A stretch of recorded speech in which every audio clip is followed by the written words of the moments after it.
먼저 들어가기 전에 이 사건이 어떤 사건인지는 아시죠? 비상계엄 선포 행위로 피청구인이 어떤 위헌 위법 행위를 했는지를 따지는 탄핵 심판이잖아요. 예. 그런 사건에서 피청구인이 지금 비상계엄 선포 담화나 이후에 여러 가지 담화 과정에서 국회 예산 삭감이나 감액 이거를 국회 폐악질, 국회 반국가 행위, 국정 마비 행위 이렇게 부르면서 비상계엄 선포했는 거 아시죠? 예. 그래서 저희가 예산 관련된 부분을 조금 뒤로 미루고 비상계엄 관련된 부분을 먼저 여쭤볼 건데요. 주신문 사항에 나타난 몇 가지 확인된 것들만 제가 한번 짚어보고 질문을 좀 드리겠습니다. 조금 전에 주신문 답변하실 때 12월 1일 날 계엄 이틀 전에 야당이 2025년도 정부 편성 예산안을 단독 처리했다라고 질문하셨는데 그렇다고 하셨어요. 예결위에서 처리했다는. 예결위에서도 11월 29일 아닌가요? 아닙니다. 29일입니다. 그러니까 11월 29일 맞죠? 예, 그리고 맞습니다. 예. 12월 2일 날 국회의장이 법정 시한 기한이 12월 2일이지만 그날 상정하지 않겠다. 그리고 12월 10일까지 여야 간에 협상할 수 있는 기한을 주겠다라고 했었죠. 예. 그런데 12월 3일 날 아직 협상 기한이 일주일 남아 있는데 국회의장이 상정하지 않겠다고 공개적으로 밝혔음에도 불구하고 대통령이 예산 폭거라고 하면서 비상계엄을 선포했죠. 그 날짜에 대해서는 다툼은 없으시잖아요. 예. 알겠습니다. 그리고 SM6 미사일, 대드론 통합 체계, 그리고 뭐 이런 안보 예산들, 아이돌봄 예산이나 뭐 여러 복지 예산들에 대해서 지금 약간 헷갈리게 말씀하셔가지고요. 예결위에서 야당이 단독으로 통과했지만 사실 이 예산들은 상임위에서 여야 합의로 이미 삭감이 됐었다라는 건 증인이 확인하신 거죠? 예. 상임위 심사 과정에서 삭감됐습니다. 알겠습니다. 그리고 주시민 관련해서 좀 마지막으로 먼저 짚을 부분이 대왕고래 부분은 혹시 계속 그 뒤에 좀 팔로우를 하고 계신가요? 지금 1시간 전에 산자부에서 대왕고래 경제성 없다라는 속보가 떴는데요. 이 부분에 대해서도 확인하셨나요? 뭐 얘긴 들었습니다. 1차 시추 결과에 대해서. 예. 확인하셨죠? 예. 네, 알겠습니다.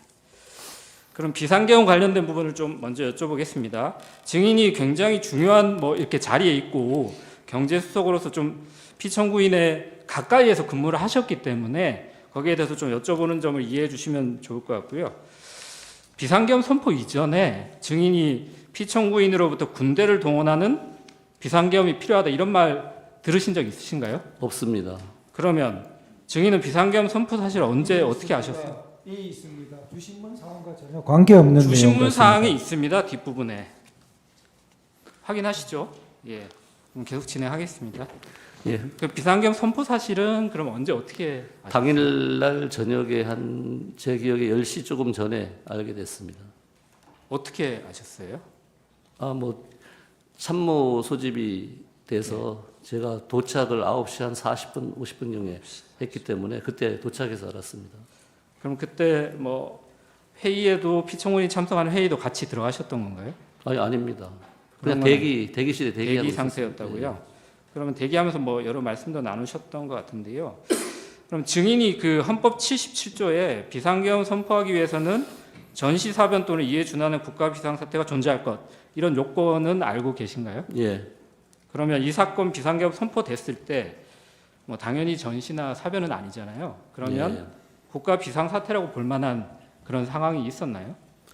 그 부분은 이제 뭐 여기서 우리 헌법재판소에서 판단을 해주실 거로 보고 있고요. 증인의 이제 경제적 관점에서 예산 전문가시니까 지금 이 예산 폭거를 가지고 뭐 국정이 마비된다고 해서 비상계엄 선포를 하신 거잖아요. 예. 뭐 제 생각을 말씀드리면 네. 그 이어지는 줄 탄핵이라든지 재정 부담이 되는 여러 입법, 일방적인 입법 이런 시도, 그 다음에 예산 예결위에서 통과됐지만은 예산 일방 삭감 이런 게 종합적으로 원인이 되었을 것으로 생각을 합니다. 증인도 비슷한 상황 인식을 가지고 있다 이런 뜻으로 이해하면 될까요? 그러니까 그 판단은 우리 네네. 헌법재판소에서 알겠습니다. 그러면 네. 그 최상목 권한대행이 지금 기재부 장관이시고 증인 이전에 이제 대통령실 경제수석이셨잖아요. 근데 이 비상계엄 선포 후에 최상목 권한대행하고 비상계엄 관련된 대화를 나누신 적이 있을까요? 없습니다. 대화를 전혀 안 나누셨어요? 예.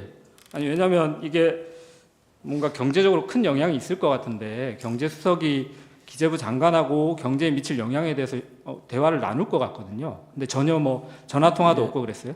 예, 전화 통화한 적 없습니다.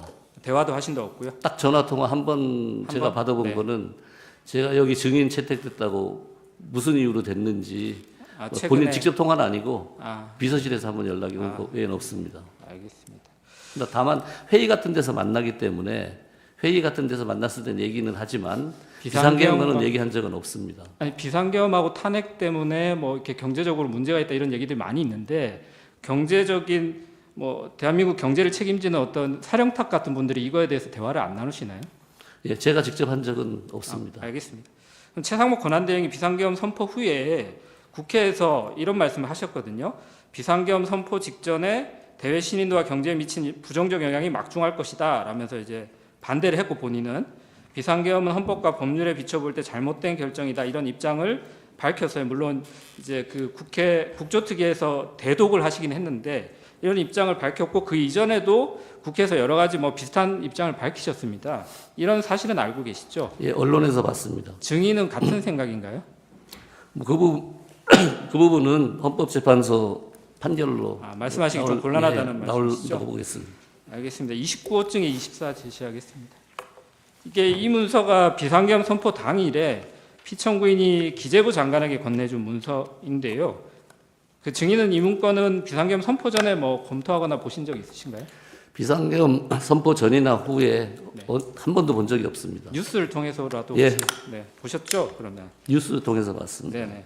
이 문서를 보면 밑에 보시면 첫 번째 예비비를 조속한 시일 내에 충분히 확보하여 보고할 것 이렇게 기재가 되어 있습니다. 헌법 55조에 의하면 예비비 총액은 국회 의결을 얻어야 되는데 기재부 장관이 이렇게 임의로 확보를 할 수 있나요? 글쎄요, 어렵다고 봅니다. 어렵다고 봐야 되겠죠. 예, 예. 어렵다고 하는 게 법적으로 좀 가능하지 않다라는 의미로 이해하면 될까요? 글쎄요, 그 부분은 제가 검토를 해보지를 않아서 잘 모르겠습니다. 아니, 어렵다고 평가를 하셨길래 제가 그러니까 여쭤보는 겁니다. 법 조항을 말씀하시니까. 네네. 알겠습니다. 예. 그러면 같은 문서에 밑에 국가 비상 마지막인데요. 입법기구 관련 예산을 편성할 것 이렇게 기재가 되어 있는데요. 국회에서 심의 의결된 예산안을 기재부가 임의로 이렇게 전용해서 편성을 할 수 있나요? 평상시에는 할 수가 없습니다. 네. 당연히 이 경우에는 제가 내용을 잘 알지 못해서 네. 못하고 어떻다 말씀을 원칙적으로 못 못한다 이렇게 이해하면 예, 될까요? 알겠습니다. 증인이 이 문서를 봤을 때 국가 비상 입법기구 관련 예산을 편성할 것 이런 부분이 좀 어떻게 이해가 되시나요? 저는 모르겠습니다. 이 표현도 처음 뉴스를 통해서 봤고 오늘 보지만은 네. 무슨 의미인지 저는 잘 모르겠습니다. 알겠습니다. 그러면 조금 바꿔서 물어볼 텐데요. 증인이 이제 1987년도에 행정고시 합격해서 계속 예산재정부서에 근무하셨잖아요. 예, 예. 근데 이제 김영삼 정부에서 1993년도 8월에 금융실명제 실시에 관한 대통령 긴급재정 경제명령 하신 거 알고 계시죠? 예, 예. 그때 근무하고 계셨었던 거죠? 예. 네. 그럼 대통령이 헌법 제76조에 따라서 긴급재정 경제명령을 발하기 위해서 이렇게 밑에 적힌 국가 비상 입법기구 관련 예산이라고 되어 있는 그 부분처럼 국가 비상 입법기구가 별도로 이런 긴급재정 경제명령을 위해서 구성이 되고 별도로 예산을 편성하는 게 이렇게 필요한가요? 증인의 경험에 비춰봤을 때? 이 부분은 전 잘 모르겠습니다. 절차에 대해서 따로 예, 예. 따로 제가 생각해 본 적도 없기 때문에 그러니까 모르겠습니다. 일하실 때 기재부에 긴급재정 경제명령을 하기 위해서 뭔가 매뉴얼 같은 게 그런 거 없습니다. 본 적도 그런 거 없고요. 예. 알겠습니다. 그 같은 문서에 이 문서와 관련된 제목은 이제 한두 가지 정도만 더 드릴 텐데요. 같은 문서에 국회 관련 각종 보조금, 지원금, 각종 임금 등 현재 운용 중인 자금 포함 완전 차단할 것 이렇게 기재가 되어 있습니다. 증인이 이제 예산 전문가시기도 하고 국회 예산결산특별위원회 2009년도에 파견 나가셨었죠. 예. 예, 그래서 잘 아실 것 같은데요. 국회 관련 임금에는 어떤 게 있나요? 그 부분도 잘 모르겠습니다. 예산 전문가 보통은 이제 임금이라 그러면 통상임금, 일용직이나 이런 경우 채용할 때 통상임금으로 그러니까 예산 국회에 종사하는 반영하는데 사람들의 임금으로 예, 볼수 근데 있는 그런 경우가 있는데 여기에서 의미하는 분은 모르시겠다고요? 모르겠습니다. 알겠습니다. 다음은 하겠습니다. 예산 삭감 관련해서 이제 좀 여쭤볼 건데요. 헌법 제54조에 따라서 정부가 이제 예산 편성 권한 가지고 있죠. 예. 그리고 국회는 예산 심의 확정 권한을 가지고 있죠. 그래서 헌법 57조에 따라서 국회가 임의로 정부의 동의 없이 증가하거나 새 비목을 설치할 수는 없지만 정부가 제출한 예산안 감액할 권한은 헌법상 당연히 인정되는 권리죠. 예, 그렇습니다. 예. 통상 정부가 예산안 제출하면 아까 증인 말씀하신 것처럼 국회가 정부 제출 예산안 각 항을 이제 사업별로 감액하는 경우가 종종 있죠. 예. 네. 국회 예산정책조 2025년도 예산안 심의 결과 자료를 보니까요.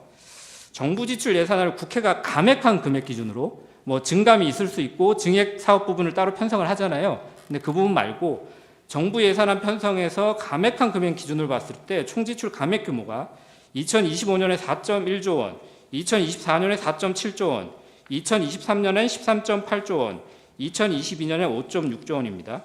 증인 이 사실 알고 있죠? 예, 그렇습니다. 네. 이 중에 2022년 부분은 5.6조 원 감액됐을 때 현재 여당이 야당일 때 감액된 것이죠. 연도상으로 봤을 때. 예. 네. 총지출 감액 규모가 이렇게 쭉 봤을 때는 최근 4년 중에 2025년의 감액 규모가 가장 적은 거 아닌가요? 통상 네. 그 감액은 아까도 말씀드렸지만 4조에서 5조를 하니까 네. 4.1조가 그 많지 않은 적은 부분에 들어갑니다.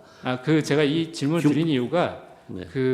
피청구인께서 이렇게 여러 가지 주장을 섞어서 하시는데 예산을 4.1조 원을 깎은 게 문제인지 아니면 특정 사업의 예산을 감액시킨 게 문제인지 아니면 야당이 예결위를 단독으로 처리한 게 문제인지 이런 주장들이 여러 가지 섞여 있습니다. 근데 증인께서 말씀하시는 거는 4.1조 원 감액 자체는 그렇게 큰 문제는 아니다. 예산 폭거라든가 국정 마비 사태로 갈 건 아니다. 이렇게 평가하는 근데 건가요? 기본적으로 네. 이제 예결위에서 일방적으로 단독 야당 통과시킨 거 하나 하고 네. 4.1조에 말씀드린 것처럼 내용이 문제. 내용 부분은 이따 또 예, 규모 자체는 여쭤보겠습니다. 그게 크다고 보지는 그러니까 않습니다. 규모 자체는 크지 않죠. 네. 네, 알겠습니다.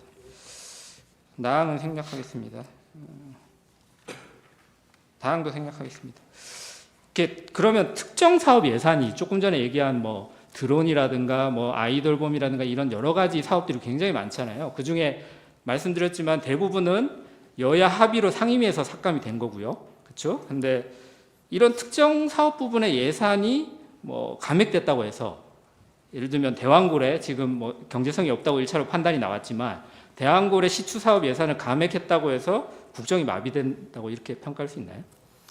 뭐 대왕고래 예산 시추 예산을 삭감하면 지금 1차 시추의 경제성이 없다고 나오더라도 이 석유 탐사 같은 경우에는 제 질문은 여러분 국정이 마비되는지를 여쭤본 그 거예요. 말씀을 네. 드릴게요. 그러니까 기본적으로 2차 시추 예산이 없어지니까 네. 유전 개발이나 이런데 어려움이 있지 않겠습니까? 그런 부분에 어려움이 있을 수 있다. 석유 개발에 네. 그쪽에는 국정 마비가 되겠죠. 그 부분에는 국정 마비라고 하면 지금 나라가 움직이지 않을 정도의 상태가 되는데 그 부분만 말씀드리면 알겠습니다. 그 부분만 말씀드리면 그렇고 나머지는 전반적으로 이제 증인 잠시만요. 네. 지금 말씀하시는 게 결국은 그 특정 사업의 예산이 감액이 되면 결국은 그 사업이 마비될 여지는 있어도 국정 전반이 마비된다고 단정 지으실 수가 있는 건가요? 아니 내용으로 국정 전반이라고 하는 건 예비비 같은 경우가 국정 전반에 얽히는 건데 그런 그러니까요. 부분에 문제가 예비비만의 문제가 아니잖아요 지금. 예, 그러니까요. 예. 그 다음에 특수활동비, 특정 업무비 뭐 이런 거 감액된 것도 수사 같은 걸 잘 못하니까 마약 수사 같은 게 차질을 빚고 그러니까 마약 수사 차질을 빚으면은 지금 국정이 마비되고 지금 계엄을 선포할 수 있는 국가 비상사태냐고요. 그걸 여쭤보는 거예요. 아니 그 부분은 구체적인 부분은 어차피 우리 헌법재판소에 판결을 내릴 거니까. 그러니까 지금 제가 경제 뭐 전문가로서 답변 어떻게 드릴 필요는 없는 것 생각하시냐고 같습니다. 여쭤보는 거예요. 그러니까 그 부분은 그냥 판결에 저는 맡기면 된다고 생각합니다. 헌법이 정부에 이렇게 예산 편성권을 주고 국회에는 예산안 심의 의결권을 주는 의미가 정부와 국회가 서로 협의해서 국가 예산을 결정하라는 거잖아요. 예, 그렇습니다. 그런 이해로 보면 되겠죠. 예. 그럼 거기에 좀 추가해서 여쭤보면요. 지금 국회 예산안 시정연설이 올해 2024년 11월 4일 날 원래 진행이 돼야 되는데 그때 대통령 피청구인 참석 안 하셨죠? 예. 이게 지금 박근혜 대통령 이후로 11년 동안 계속 이어지다가 올해 처음으로 참석을 안 하셨거든요. 근데 예산안이 이렇게 중요하고 얼마나 그 여야 합의로 감액된 이 예산안에 대해서 얼마나 중요하게 생각하셨을지 모르겠지만 이 예산안 감액이 국가 비상사태고 야당의 폭거라고 생각하시면서 11월 달에 예산안 시정연설을 하는데 참석을 안 하셨단 말이에요. 야당을 설득하고 국회를 설득해야 되는데. 그럼 정작 대통령이 어떤 노력을 하셨을까 좀 의문이 드는데요. 증인께서 이 예산안 시정연설 가야 된다 이렇게 피청구인한테 좀 그 건의하신 적 있나요? 논의는 우리 내부적으로 했었습니다. 아니, 논의를 피청구인한테 직접 건의하신 적이 있으시냐고. 직접은 안 하고 같이 뭐 있을 때 얘기를 그러면 했고요. 증인이 알고 있기에 피청구인이 안 가신 건가요? 못 간 건가요? 뭐 예를 들면 몸이 불편하다든가 아니면 내 개인적으로 불편해서 야당 의원들 보기 싫어서 못 간다겠다 이런 이유들이 있을 수는 있잖아요. 그 부분은 제가 정확히 모르겠습니다. 정확히 모르시고요. 예. 어쨌든 안 가신 거잖아요. 예. 그럼 이거 보고하신 분은 누군가요? 이렇게 가셔야 된다고 설득하시는 분은? 비서실장이신가요? 그건 정확하게 기억이 나지 않습니다. 왜냐하면 정무라인들도 있고 예. 하기 때문에요. 알겠습니다. 네. 자, 그러면 지금부터 잠시만 주목해 주시기 바랍니다. 제가 구독자분들을 위해서 선물 하나를 준비했는데요. 제가 항상 여러분들께 드리는 말씀이 있습니다. 뉴스만 평소에 잘 챙겨보셔도 돈이 되고 돈을 벌 수 있다라고 말씀을 드렸는데요. 여러분들은 여기 보시는 삼성전자 뉴스를 보고 어떤 생각이 드세요? 아니면 정치인들의 뉴스, 날씨 뉴스를 보고는 어떤 생각이 드시나요? 그냥 뉴스만 보고 끝내는지 아니면 이 뉴스를 어떻게 이용할 수 있는지 이 부분을 고민하고 계시는지를 되물어보고 싶습니다.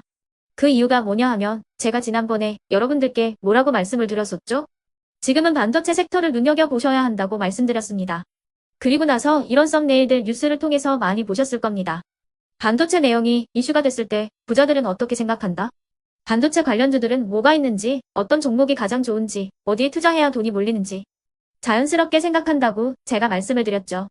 그 이유가 뭐냐 하면 부자들이 봤을 때는 이슈가 곧 돈으로 이어지고 그 이슈가 나에게 돈을 벌어준다는 경험적 확신이 있기 때문에 부자들은 항상 이런 사회적 이슈를 관심 있게 챙겨본다고 제가 말씀을 드렸습니다. 이번에도 마찬가지인데요. 제가 지난번에 시청자분들과 함께하는 주식으로 수익 내기 이벤트를 진행했었죠. 당연히 100% 무료로 진행을 했었고요. 여기 보시면 아시겠지만 제가 지난번에도 구독이라고 보내주신 모든 시청자분들께 반도체 관련주 중에 가장 크게 급등할 딱 한 종목, 많은 종목도 아니라 한미반도체 한 종목을 여러분들께 추천드렸어요. 그러면서 여기 나와 있는 대로 정확히 얼마에 매수해야 하는지, 그리고 수익률이 어느 정도 나왔을 때 팔아야 하는지를 이런 부분들까지 여러분들에게 정확히 알려드렸었는데 지금 실제로 어떻게 되었다? 오른쪽을 보시면 아시겠지만 제가 지난번 문자 발송으로 이 한미반도체를 소개해드리고 나서 실제로 이렇게 5배 이상 어마무시한 상승이 나왔습니다. 100만 원만 투자를 했어도 무려 500만 원이 넘는 수익금이 생긴 거죠. 그래서 당시에도 굉장히 많은 분들이 제가 드린 이 한미반도체로 수익을 내실 수가 있으셨을 텐데요. 다시 한번 축하드린다고 말씀을 드리겠고 이번에도 마찬가지입니다. 앞으로도 2024년, 2025년 계속해서 기대해볼 섹터는 AI입니다. 그 중에서도 AI 반도체는 그 누구도 부정할 수 없는 미래 성장 산업입니다. 그러면 우리가 어떻게 생각해 볼 수 있을까요? AI 반도체 종목 중에 앞으로 크게 대장 역할을 하면서 10배 이상 급등할 수 있는 텐베고 종목을 지금부터 열심히 추적해야 한다는 겁니다. 큰 돈을 투자하지 않더라도 월급의 일부분 아주 소액이라도 이 종목을 모아가야 수백 %의 수익률을 손에 쥘 수 있는 것이죠. 지금 여러분이 보고 계시는 이 유튜브 또한 AI 반도체와 아주 밀접한 연관이 있고 반도체야말로 대한민국의 핵심 산업으로 앞으로 더더욱 시장은 성장할 수밖에 없습니다. 그렇기 때문에 제가 이번에도 뭘 보내드리고 있냐면 지난번과 똑같이 구독이라는 문자를 보내주시면 제가 AI 반도체 관련주 중에 앞으로 대장주 역할을 하면서 주가가 가장 크게 급등할 한 종목을 여러분들께 문자 발송으로 종목명과 사고 파는 시점을 모두 알려드릴 건데요. 그 문자를 받고 여러분들이 주식으로 돈 버는 연습을 한번 해보셨으면 좋겠고요. 혹시라도 나는 주식을 하지 않는다 하시는 분들은 주변에 주식하시는 지인분들에게 말씀을 해주셔도 되고요. 아니면 연세가 있으셔서 투자가 어렵다 하시는 분들은 이 종목을 자녀분들에게 한번 사봐라. 이걸로 한번 수익을 내봐라. 이렇게 조언을 해주실 수도 있는 거겠죠. 그래서 지금 이 영상을 보시는 시청자분들 중에 나도 이번 종목이 좀 궁금하다 하시는 분들은요. 누구나 상관없이 그리고 어느 시간대나 상관없이 부담없이 010-2514-5930번으로 구독이라는 문자 보내주시면 제가 이번에도 똑같이 무료 추천 급등주 문자를 보내드리겠습니다. 이해되시겠죠? 제 번호 010-2514-5930번으로 구독이라는 문자 보내주시면 여러분들이 직접 이슈를 통해서 돈 버는 연습을 해보실 수가 있는 거고 제가 돈을 받는 것도 아니고 투자를 대신해 드리는 것도 아니기 때문에 부담 없이 신청해 주시면 되는 겁니다. 그리고 수익이 나면 저는 다른 것은 하나도 바라지 않습니다. 제 채널에 구독, 좋아요 한 번씩만 눌러주시라 이렇게 다시 한번 말씀을 드리겠습니다.